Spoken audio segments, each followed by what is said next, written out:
సర్పంచి అంటే 5 ఏళ్లకోసారి ఎన్నికయ్యే ఓ నాయకుడు మాత్రమే కాదు. సర్పంచి అంటే పల్లె ప్రధానమంత్రి, అభివృద్ధి దిక్సూచి, పాలనా దక్షుడు, ప్రజల పక్షపాతి. ఒక్క మాటలో చెప్పాలంటే కుటుంబంలో కీలక వ్యక్తి లాంటి గ్రామ పెద్ద. లాభ నష్టాలను చూడకుండా అభివృద్ధి తారక మంత్రంగా పనిచేసే అసలైన నాయకుడు. రాష్ట్రంలో జరుగుతున్న తొలిదశ పంచాయతీ ఎన్నికల నిర్వహణ అందరి దృష్టిని ఆకర్షిస్తోంది. మొన్నటిదాకా ఆంధ్రప్రదేశ్ పంచాయతీరాజ్ యాక్ట్ అమల్లో ఉండగా కిందటి ఏడాది నుంచి తెలంగాణ యాక్ట్ అమల్లోకి వచ్చింది. సర్పంచి పదవిని కీలకం చేయడంతో పాటు బాధ్యతలను పటిష్టం చేయడం వల్ల ఆ పదవికి మరింత ప్రాధాన్యత పెరిగింది. ఫలితంగా క్షేత్రస్థాయిలో ఎన్నికల నిర్వహణ ప్రాధాన్యాంశంగా మారింది. దగ్గరి బంధువులు, అన్నదమ్ములు అయినవాళ్లు ఇలా ఎవరికి వారు తమదే పైచేయి సాధించుకోవడానికి ప్రయత్నాలు చేయడంతో గ్రామ రాజకీయం వాడివేడిగా మారుతోంది. ఉమ్మడి ఆదిలాబాద్ జిల్లాలో 3 విడతల్లో మొత్తం 1503 పంచాయతీల సర్పంచి పదవులకు అనూహ్య పోటీ నెలకొంది. శాసనసభ్యుల ఎన్నికల్లో లేనంత ప్రాధాన్యత ఇప్పుడు పల్లెల్లో కనిపిస్తోంది.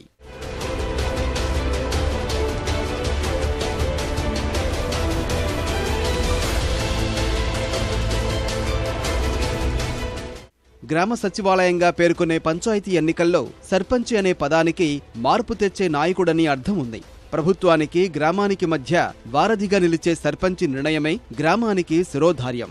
దివంగత ప్రధానమంత్రి రాజీవ్ గాంధీ హయాంలో జరిగిన 73, 74 రాజ్యాంగ సవరణలో 73 సవరణ పంచాయతీ ఎన్నికలకు సంబంధించిన అంశం కాగా 74వ సవరణ మున్సిపాలిటీల అంశం. సర్పంచ్ అనగానే కేవలం వీధి దీపాలు ఏర్పాటు చేయడమో, మురికి కాలువలను శుభ్రం చేయించడమో, గొడవల్లో తీర్పు చెప్పడమో కాదు. పల్లెను పట్టుగొమ్మలా నిలపాల్సిన అత్యంత కీలకమైన బాధ్యత అది.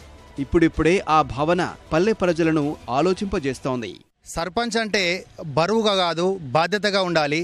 ఒక కుటుంబంలో పెద్ద ఏ విధంగానైతే ఉండి ఆ కుటుంబాన్ని ముందుండి రక్షిస్తాడో, ముందుండి నడుపుతాడో, అదేవిధంగా గ్రామంలో ఒక కుటుంబ పెద్దగా వ్యవహరిస్తూ గ్రామాభివృద్ధికి తోడ్పడాలి. అంతేగాని సర్పంచ్ అంటే వీధి దీపాలు పెట్టించడము, మురికి కాలువలను పరిశుభ్రం చేయడము ఇదే పని కాదు. సర్పంచ్ అంటే చాలా గొప్ప పదవిలో ఉన్న వ్యక్తి. అతడు ఒక బాధ్యతగా వ్యవహరించి గ్రామాభివృద్ధి కొరకు తోడ్పడాలని చెప్పేసి నా ఉద్దేశం. విత్తు మంచిగా ఉంటే చెట్టు మంచిగా ఉంటుందని ఒక అభిప్రాయం. భూమి మంచిగా ఉంటే పంట కూడా బాగుంటుందన్న ఉద్దేశంతో మేము మంచి గ్రామంలో మంచి వ్యక్తిని ఎన్నుకుంటే గ్రామాభివృద్ధి చాలా మంచిగా జరుగుతుంది.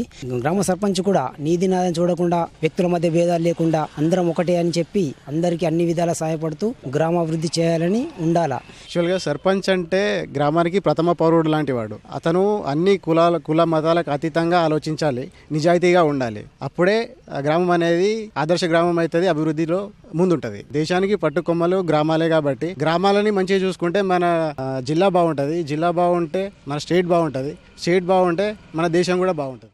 తెలంగాణ స్వరాష్ట్రం అయిన తర్వాత పంచాయతీ వ్యవస్థను ప్రభుత్వం మరింత పటిష్టం చేసింది.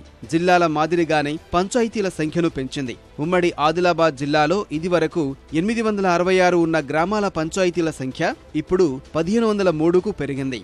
స్థానిక సంస్థల్లో 50% మహిళలకు రిజర్వు చేయడం ద్వారా వారిలోనూ రాజకీయ చైతన్యం వస్తోంది. గ్రామీణ భారతంగా ఖ్యాతి గడించిన మన దేశంలో పల్లె ప్రగతిపైనే దేశ భవిత ఆధారపడి ఉంది. పల్లెలో విద్య, వైద్యం, వ్యవసాయం, పాడి పరిశ్రమ, పశు సంపద, రాజకీయ, సామాజిక మార్పు, పరస్పర సహకారం, సేవా తత్పరత ఇలా అన్నీ కలగలిస్తేనే పల్లె చైతన్యం పరిడవిల్లుతోంది. ఆ గ్రామం చైతన్యవంతమై ఖ్యాతి గడిస్తుంది. అందుకే సర్పంచి పదవి అంటే సంపాదన కోసం కాదు, సేవ చేయాలనే భావన కలగాలంటున్నారు పల్లె ప్రజలు. అనే వ్యక్తి ఊరికి ఒక ప్రధానమంత్రిలాగా సర్వాధికారాలు ఉంటాయి. 24 గంటలు గ్రామాభివృద్ధి ధ్యేయంగా పనిచేయాలి. వచ్చే ఫండ్ మీద ఆధారపడకుండా గ్రామంలోని అందరి సహకారం తీసుకుంటూ గ్రామాభివృద్ధికి ఎలాంటి సలహాలు, సూచనలు అవసరమో అందరినీ ఏకం చేసి గ్రామాన్ని ఒక ఉన్నత స్థానంలో ఉంచాలి. మా గ్రామం అనే విధంగా పాటుపడాలి. గ్రామానికి నీటి వసతి, తర్వాత ఇంకుడు గుంతలు, చెరువులకు పూడికలు. ప్రతి రైతుని ఆదర్శంగా తీసుకుని రైతులకు ఏం కావాలా, ఏం లేదు, ఒక అధికారంగా వస్తే ఏం చెప్పాలనేది చూపించాలా. ప్రతిదీ మళ్ళీ ప్రజలు ఏమనుకుంటే అది చేసి పెట్టే విధానాలు ఉండాలి. సర్పంచ్లో ప్రతి స్వార్థంతో నేనే బతకాలన్న విధానాలు ఉండకూడదు. సర్పంచ్ అనే వ్యక్తి ప్రజల మేలు కోరి ఉండాలి, పేరు కమ్మంచుకోవాలి. సర్పంచ్ అనేది ఏం చెప్పను, ఒక గాంధీజీ కానీ, ఒక అబ్దుల్ కలాం కానీ, ఇటువంటి ఎందరో మహనీయులు ఉన్నారు. అటువంటి మహనీయుల తీరు పేరు కమ్మంచుకునేది ఉండాలి. డబ్బు కమ్మించుకునేది కాదు. డబ్బు ఆటోమేటిక్ అందరి దగ్గర ఉంటుంది. స్థానిక సంస్థల్లో కీలకమైన సర్పంచ్ కనబర్చే సేవా తత్పరతపైనే ఆ పల్లె ప్రగతి ఆధారపడి ఉంది. అప్పుడే మహాత్ముడు కలలుగన్నట్లు పల్లెలే దేశానికి పట్టుకొమ్మలనే భావన కలుగుతుంది. పల్లె తల్లి లాంటిది. అది కలుషితం కాకూడదు, కయ్యం పెట్టకూడదు. పార్టీ ఏదైనా పరోపకార హితమే ధ్యేయం కావాలి. అప్పుడే గ్రామం సుభిక్షంగా ఉంటుంది. దానికి ఆద్యుడు గ్రామ సర్పంచే. ఆ విధంగా అడుగులు పడాలని మనము కోరుకుందాం. కెమెరామెన్ కిరణ్తో మణికేశ్వర్, ఈటీవీ న్యూస్, ఆదిలాబాద్.